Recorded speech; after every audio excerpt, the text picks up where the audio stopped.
Welcome to juliemangotv. I'm Robin Bourne, and today we have the pleasure of chatting with Emmy-nominated filmmaker Michèle Stephenson about her documentary, Stateless.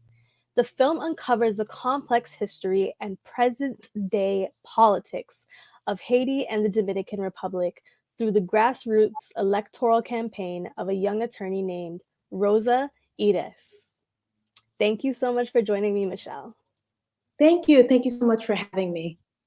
All right, let's hop straight into this. So, to truly understand the history of the issues you address in Stateless, there are a few key facts people should know. Can you talk a bit about how the events of 1937 set the stage for what we see in the film?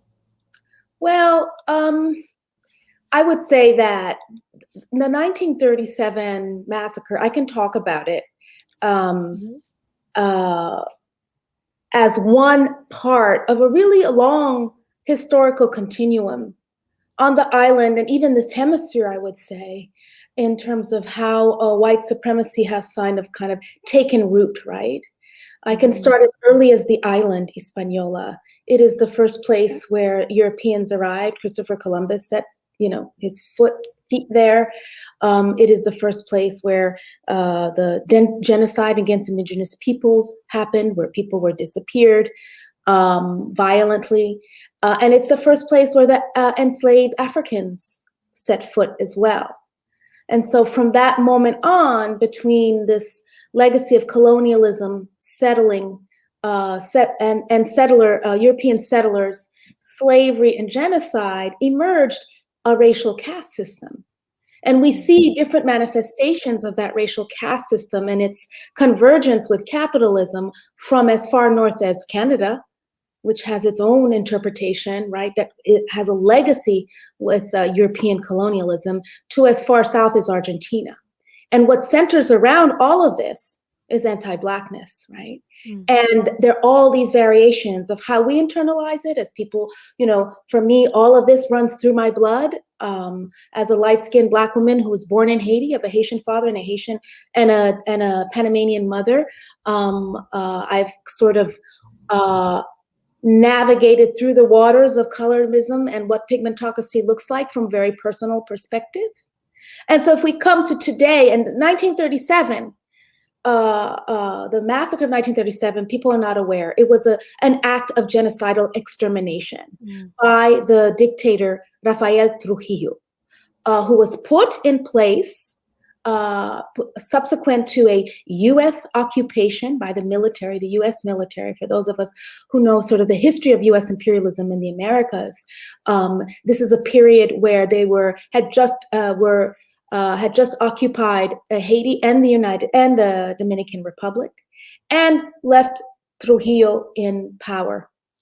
And they instilled also certain influences, because many of the people who were in the military at the time were from the south of the United States at the height of the Jim Crow and lynching periods. So this violence against Black and brown bodies is something that we've witnessed throughout the hemisphere. And so Trujillo sent for to be killed Haitian migrants, their descendants. And in this case, because the massacre was so rampant, many darker skinned Dominicans were caught up in the violence. It was a way of trying to cleanse, right, the population, because Trujillo had a whitening agenda for his country. And so, we were our ancestors were sort of caught in that. There's not we don't know what the total number of people were. We say somewhere in the tens of thousands.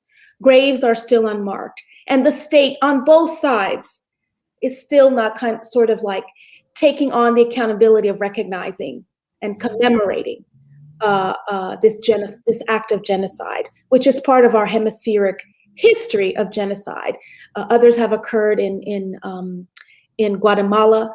We still, today here in the United States, are just recently, coming to terms with the massacre of Tulsa. That doesn't come close in terms of numbers to what happened in the DR in 1937. So I'm sorry, I'm giving you a very long-winded thing to tell you that there's Give a it to me. magical realist element to the film that sort of incorporates kind of venerating our ancestors and what they went through. And so fast forward to today, or 2013, the Dominican Constitutional Court. And so from 1937, it's always been this dance, right? This idea of whitening the DR by those in power, right? I want to make sure that we understand that these are elitist acts of racial capitalists who are using anti-Blackness to control, to keep a labor force that is cheap and invisible, right? And using the trope of anti-Blackness and white supremacy to maintain that control. So there are other people, if you go to the border area, there has historically always been collaboration and cross sort of cultural community. It's the forces who have power that sort of instill and make sure that divisions sort of continue and come deeper. And so this sort of kind of manipulation sort of culminates with this Constitutional Court decision in 2013 that really takes things to another level. It renders Dominicans, people who are born in the country, who have a birthright to their citizenship, to a birth certificate, as in most places in the Americas, you don't find much blood-related citizenship, although that is also happens. But everybody, wherever you are born, whether it's in Canada, you're born, it doesn't matter who your parents are, right? Who your grandparents are. If you're born on the land, you are considered of that country, or you are a Canadian citizen, right? Well, this was happening in the DR as well. But with this decision, they rendered all the children of Haitians, really, or what they would call transient people who may not have had their documents, no longer citizens. So even people who had their birth certificates, those birth certificates were no longer valid. And they made it, and for you to understand that it's really targeting a population. It's not about everyone who's born there, whose family might be transient. There are many Venezuelans who came to the DR who are not confronted with the same situation. They made it retroactive to 1929. 1929 is a very specific time in history where, again, through the US occupation of Haiti and the Dominican Republic, there was an enforcement of the border between Haiti and the Dominican Republic. So it's very obvious that this ruling is about Haitians and their descendants, and their Dominicans, specifically Dominican citizens. So for me, this act is another form of genocide, right? It's the extreme form of an anti-Black violent gesture where you don't need to commit an act of violence to disappear people, to make people invisible so that they no longer exist. You just use the state apparatus. You don't give them papers. This is not even about being undocumented. It's about a right to citizenship that is torn from you. And it's a demonstration of the extreme, state-sanctioned power. Wow. Sorry, I was no. I'm honestly, you already even answered something else I was gonna ask, because I'm like, it's definitely a lot to take in, especially because of the fact that we don't even hear about this a lot. So seeing it, it's like we see forms of this happen in different ways, because when we think about systemic racism or the denial of citizenship, we don't often think about the Caribbean countries. But I guess, like, in your opinion, would you say the truth is hidden from us and underreported in international media? Oh, absolutely. I mean, all Black and brown stories are underreported in the national media because of the dominant narrative that really helps maintain a status quo of white supremacy. This happens in Canada also. I mean, we hear about those bodies that were found recently of Indigenous children, and these things are only now being unearthed. And when it comes to our Black and brown bodies, this is we have to push to be seen, right? And to be seen in a way that maintains our full humanity. It's not just to be seen, it's to be seen in our full humanity. And that is a very difficult obstacle. Now, when the Constitutional Court decision came down, there was an uproar, an immediate sort of uproar by the international community. Human rights defenders, really came down on the Dominican government. The Dominican government responded with very sort of lame sort of legislation that allowed for some loopholes to be used, where some people could potentially register and get some documents, but never the full-fledged re-recognition of the citizenship that these people who are born on that land are due. And with those, sort of minor sort of changes by the government, it's been silenced ever since. In fact, today we are in a worse situation post-pandemic, right? This new neoliberal president who's come to power, was elected last year, has in fact started to build a wall between Haiti and the DR, which was not being done in the past. So, and we understand that there are difficulties around access even to vaccinations if you don't have your documentation. So it's the doubling and tripling of the exposure of the marginalization of peoples with this pandemic that has happened. And this enforcement now of a wall to keep people out that we don't hear about in the mainstream media. We have to kind of dig through to find out. So, yeah. And on the other side, we don't hear about as much as we should in terms of understanding the need for solidarity across these borders of our common experiences, of stories like Rosa Iris. There are thousands of Black women in the Dominican Republic making change or pushing for change, right? Some who have actually gone to jail. And the reason why, it's very important to recognize that we're all interconnected, both in terms of the battle against these racial capitalist measures, and also those who practice this ultranationalist ideology are also interconnected. There's a connection between Bolsonaro and Brazil, Trump and the GOP, and with the ultranationalists in the Dominican Republic. But the stories of Rosa Iris are really important to be told. In fact, some of the leaders were put in jail as recently as after the George Floyd murder and the uprisings for commemorating the death of George Floyd, for creating solidarity. These women were put in jail by the ultra right wing that called the police on them. So, there's a ripple effect. What happens in one place happens in the next, and our need to create solidarity, to recognize our common, battles is really important. It definitely is. Haiti definitely has a lot of civil and political challenges. You outlined a lot of them, actually.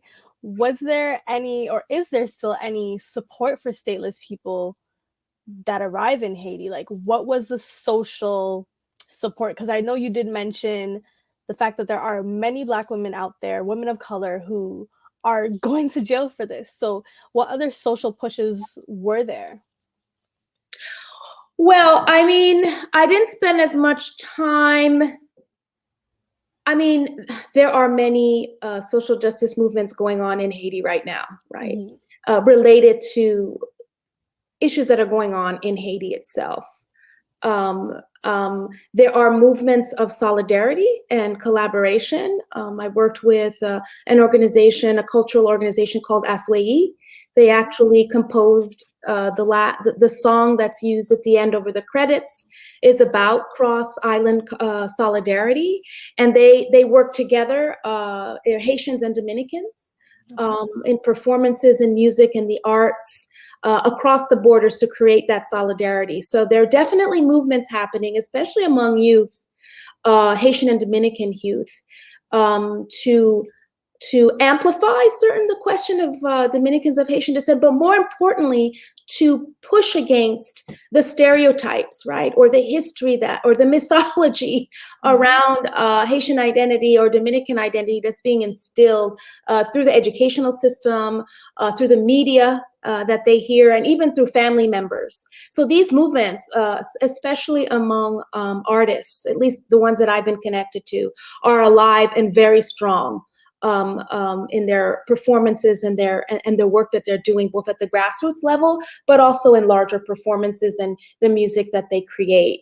So that's an area that I know more closely about. I know the people who are involved in Aswai and some of those other cultural movements that are happening. Yeah. Because when you think about it, we have to change cultural perception. The laws won't follow if we don't change cultural perception. And that happens over generations, trying to kind of, how do you say it, remove what we've been taught, right? But what we've internalized is part of this process. So yes, there is work being done on the ground, certainly on the cultural and music and performance level. And also there are lawyers, both in the DR and Haiti, working on these issues that they're risking a lot in this process. We just are doing a fundraiser called Still Stateless campaign that's helping, if people can look at it, hashtag Still Stateless on GoFundMe, where we're raising money for the lawyers, both Dominicans of Haitian descent, some are Haitian migrant attorneys who are looking to help, get whatever papers are possible, and also to push for the recognition of their citizenship in the Dominican Republic. So yes, things are happening. Things are always happening, right? And it's part of the process. We get, you get kicked, you pick up, and you keep doing the work because you have to do the work. It's important. But one thing I do want to highlight is about the story of one of the participants in the film, Juan Teofilo, who is Rosa Iris's cousin. He is stateless, and he decides, I see him as a modern day Maroon who escapes to the mountains of Haiti, not as a refugee, but as someone seeking liberation, as a Maroon. Who escapes the discrimination and oppression that he faces in the DR, to try to build a better place in the mountains of Haiti. So it's a different sort of vision of what Haiti represents in terms of its symbol. Yeah. Since you brought up Juan, I do want to ask a specific question about him. So he was ripped apart from his children. His story was really actually very heartbreaking. Can you talk about the long history of inaccurate birth records enabled by the government to kind of enforce that unjust cancellation of the national documents? Can you talk a little about that? Yeah, I can talk a little bit about it. I mean, I don't know the specifics, but what I do know from sort of a bigger picture thing is the way these things are constructed in the bureaucracy is literally Kafkaesque, right? They will create whatever obstacle they can to stop people from being empowered through the state apparatus. What does that mean? They make it expensive, right? First, they make it expensive. First, they make it that you have to travel, right? We don't come to you. You got to come all the way over there. You have to pay for that trip. How do you pay for that trip when you're basically making only subsistence level income, right? So there are all these barriers that are instituted, but that are seemed also like, oh, I'm inadequate because I can't get there. It's hard to even make the systemic critique because it goes so deep. The actual system is constructed so that you don't get the recognition that you need to be a full citizen and fully empowered. So some were able to get their birth certificates through the kind of perseverance of their parents. Others, parents were not able to, but they were born on that land. Teofilo was actually one of the luckier ones. He was able to get more education. He has he's had some years of college. he had parents who were able to get a birth certificate for him, which was annulled eventually. And he even had a passport and was able to travel. Yeah. But the effort that he had to take in order to get those papers was pretty astronomical. It's not, the average person cannot have access in that way. And that goes even for Dominicans as well, Dominicans of Dominican descent too. It is not an easy process. And it's made that way, right? It's made that way to maintain power and control. Even more recently, so we've been, we've tried to help Teofilo to see what papers he can get. And at every moment he goes to the building, to the office, there's another obstacle that's presented.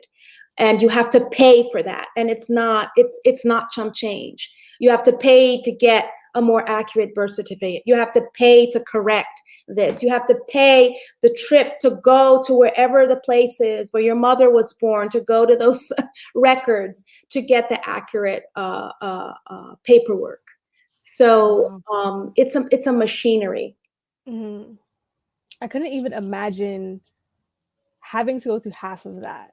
I have the luxury of any documentation that I need. My father has it. It's stored in a briefcase. It's safe. I live in Canada. If I need to go get documents changed, yes, I might complain about having to line up in Service Canada's line for like 30 minutes, but I couldn't even fathom having to go through that. And those are people fighting for just belonging in the place where they were born. They didn't even have the choice of where they were born, but it's completely stripped away from them anyways. It's definitely very, very ridiculous to think about. And again, to watch, because we see it. So Rosa Iris, she's actually Juan's cousin. So she's the main subject of this film. She spent 15 years as a community organizer before she was invited to run for Congress. How was she first introduced to you? Well, I met Rosa Iris through, I had done some work speaking about Dominican and Haitian collaboration work that's been happening for decades, actually. I had befriended some of that collaboration that was happening during the earthquake in Haiti. 4 weeks after the earthquake happened, I got some funding through Black public media here in the United States to kind of document what was happening on the ground in these short films that don't have anything to do with international aid or international assistance, but really more looking at Haitians helping other Haitians and Dominicans of Haitian descent who are coming to Haiti to help as well as Dominicans of Dominican descent. And I connected with some organizations that are based in Santo Domingo who were doing this collaborative work, both in terms of helping rebuild parts of Haiti and again confront and break down the stereotypes that exist from both sides of the island. And so through that network, I met an organization called Reconocido, which is based in Santo Domingo. It's run by Dominicans of Haitian descent, and its mission is to defend the human rights of Dominicans of Haitian descent. And Rosa Iris was working with that organization in the function of her legal work, again, to help Dominicans of Haitian descent go through this quagmire. Even before the 2013 decision, it was still difficult to get papers, and she was helping people from the different sugarcane communities and elsewhere in the city as well to gain their documents. And so when I was talking to the head of the organization, Ana Maria Belique, she mentioned a couple of people that we ended up connecting with, of whom Rosa Iris, when I met with her in a law office in San Pedro de Macorís and went to the Batey with her and basically just fell in love with her affect, with her openness, with how vulnerable she is, but also with her rootedness in the community. You could obviously see that there was not just a love for the community, but there was a mutual respect, a mutual understanding that we could really try to, unpack and reflect in the film. And she became, an amazing partner on this journey. It took about 5 years to do this film. in both the shooting and the cutting.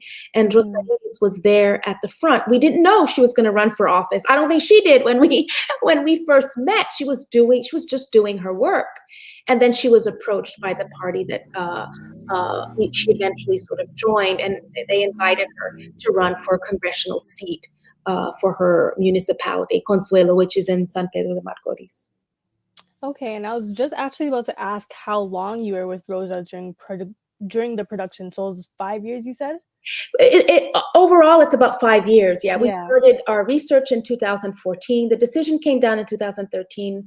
Started our research in June of 2014. Before we picked up the camera, I met her at the end of that year, and we started shooting in 2015. Okay, that's good. And Yes, then so it's 2020, here we almost 6 are. years now. But now we're on the road, and it's wonderful to see the momentum that the film is gaining. I think there are a number of things happening that are converging in this way.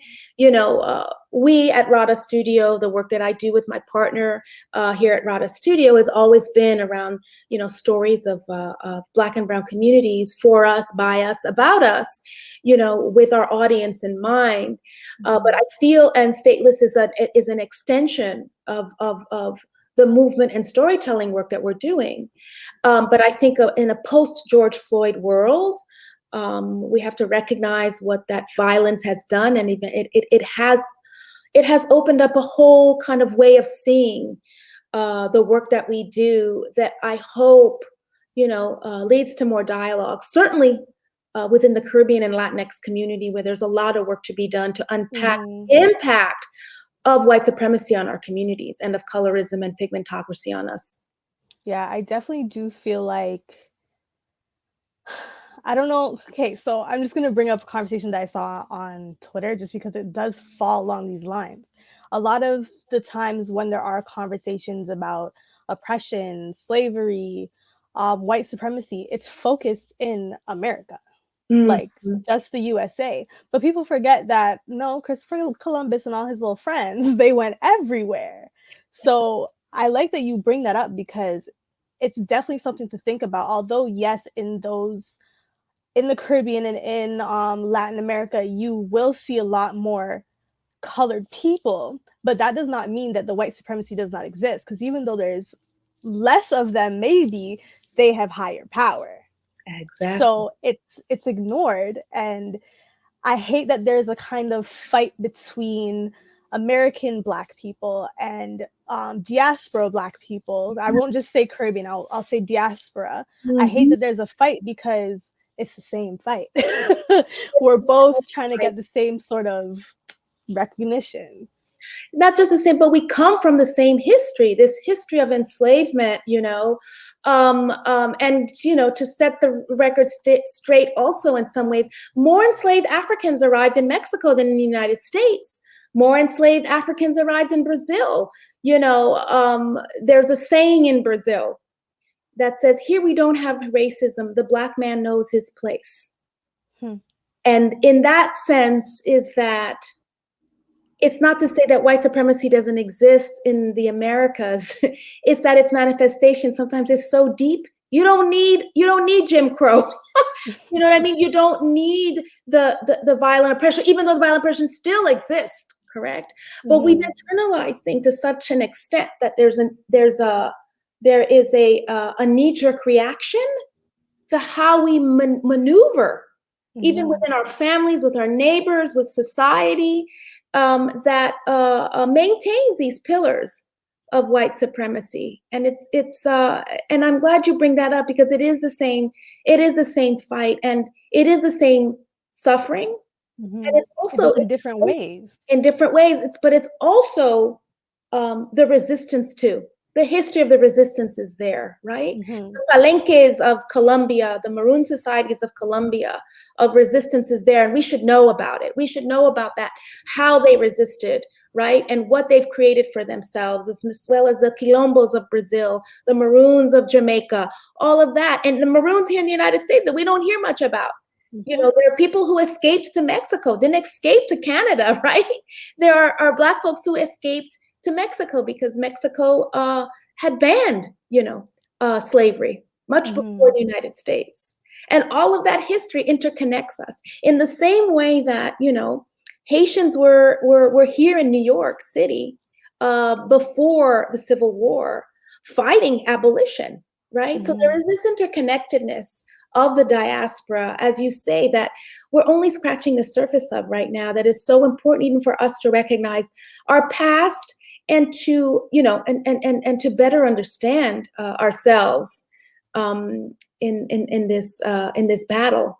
Because part of the battle is a narrative. It's a battle of narrative. It's a battle of history, of how we see history, and how much can we unearth to push against what's been indoctrinated into us.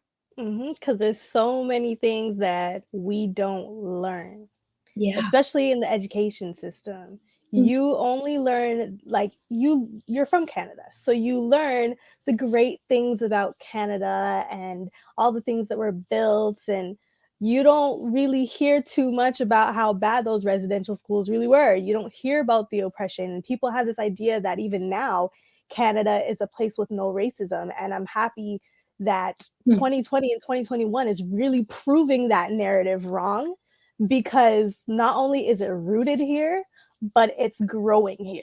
So I mean, can't deny it anymore. Absolutely. The recent study about the white supremacist social media language is coming from Canada.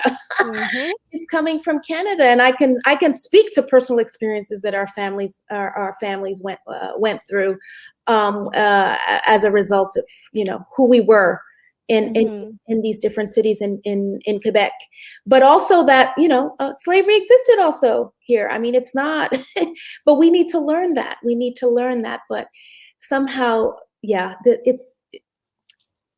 and that's where it has to start, which is why I felt that in this film, while it's not a history lesson, right, there is an aspect of history that's integrated into the film from a magical realist lens. We learn about sort of the resilience of one particular woman, Moraime, young woman who tries to escape the massacre in 1937. I won't tell you how it turns out. Actually, I'm going to ask you about it in a couple seconds, okay? Don't worry.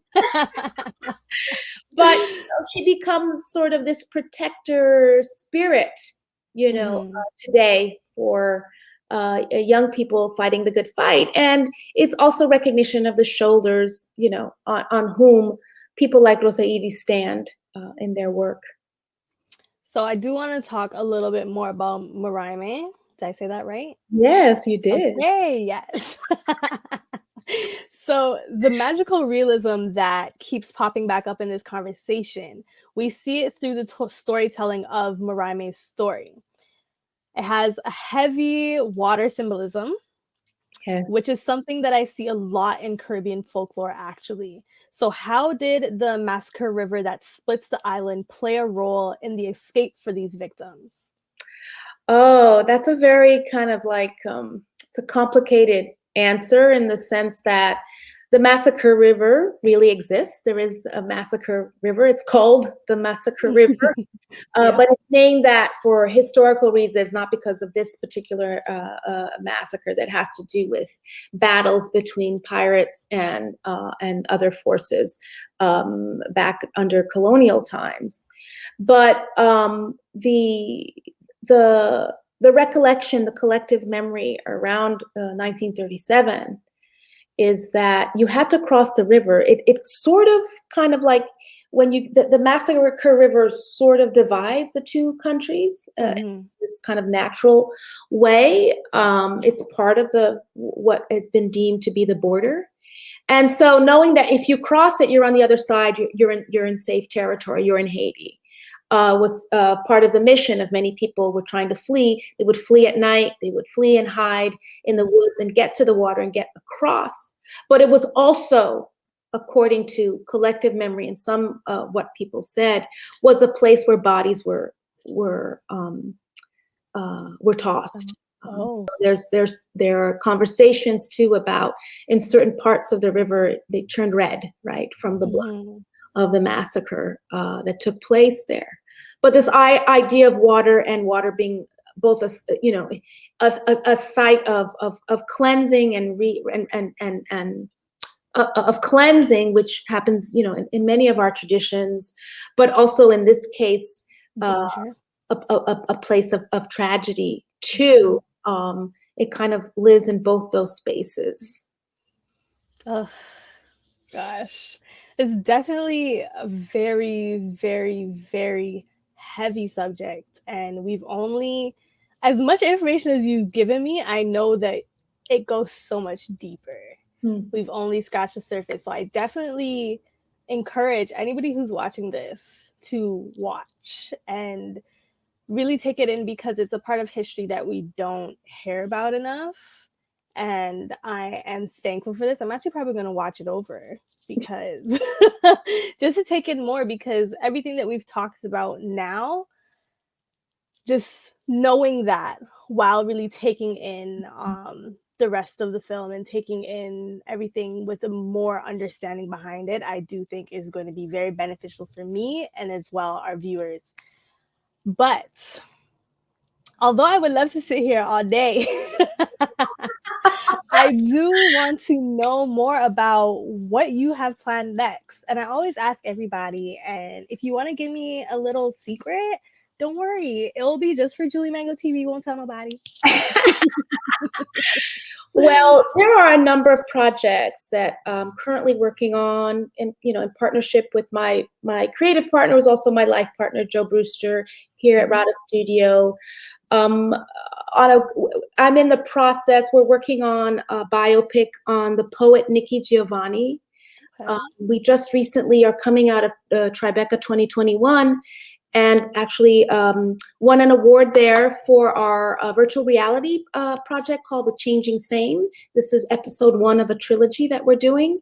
And The Changing Same, again, I'm back into the magical realist mode, is a magical realist time travel actually through racial terror in America.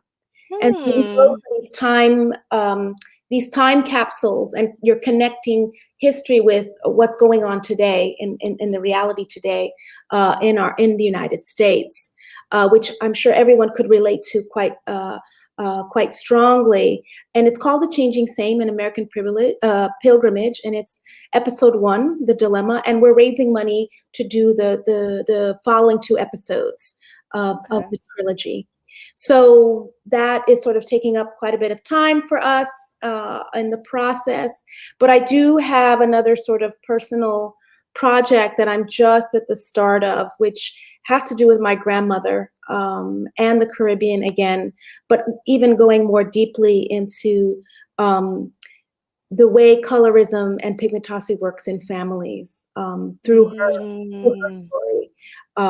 She's someone who was originally from Panama but traveled the Caribbean, and has a very kind of has a very rich story in terms of how she ended up landing in Haiti that I'm looking to share. And I'm still trying to figure out how I'm going to excavate it. Will it be more of an experimental sort of hybrid piece? But it will definitely be centered around women, of course, but really looking at, the price we pay that, colorism does from a very sort of personal perspective. And so I'll be unearthing some family taboos. Shake the table. Yeah. But I think it's really important as an artist when we tell our stories, the systemic is very personal.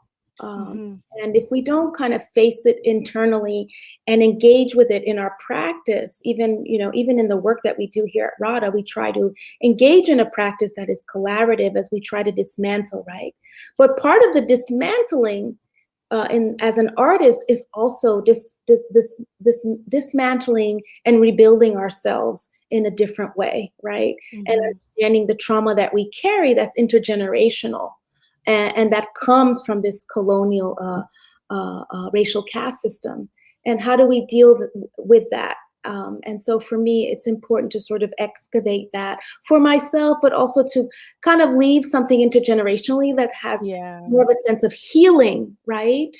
In terms of things that I pass down, even to my children, but also, exchange with other people. You want to kind of cut that energy and create an energy that's healing. I love it. Those two projects actually sound like they're really going to blow me out of the water. This little production period for you, I'm giving you all the positive energy because you got a lot going on. Also, I want you to mention where people can donate, because you did bring up donations for the episodes, so you can launch the second one. So if there's anywhere that we can donate, if you want to just say the website, or we can drop the link, let me know. Yes, for the Changing Same, you could go to our website, radastudio.org. We have a Patreon page there as well. In terms of, and we'll be in the midst of raising money for the two other episodes. And I'd love to, at some point, maybe we'll come to Toronto to share the virtual reality experience, so people can see episode 1, experience it. But join our website, join our newsletter, Rada Studio newsletter, and to stay up to date also with what we're doing. All right. Thank you, Michèle, for your heartfelt film and for chatting with me today. I learned so much more than I even thought I was going to. You gave such an in-depth description and answers to all my questions, and it's kind of prompted me to want to do even more research about, not just about Haiti, but about the oppression in the Caribbean and what's deep-rooted in our history that we don't even know about. I'm Jamaican, and I feel like I should know a little bit more about that too. So thank you so much for this great conversation with me today. And to our viewers, thank you for watching Julie Mango TV. Subscribe for more conversations with Caribbean filmmakers. I'm Robin Bourne, and I will see y'all next time.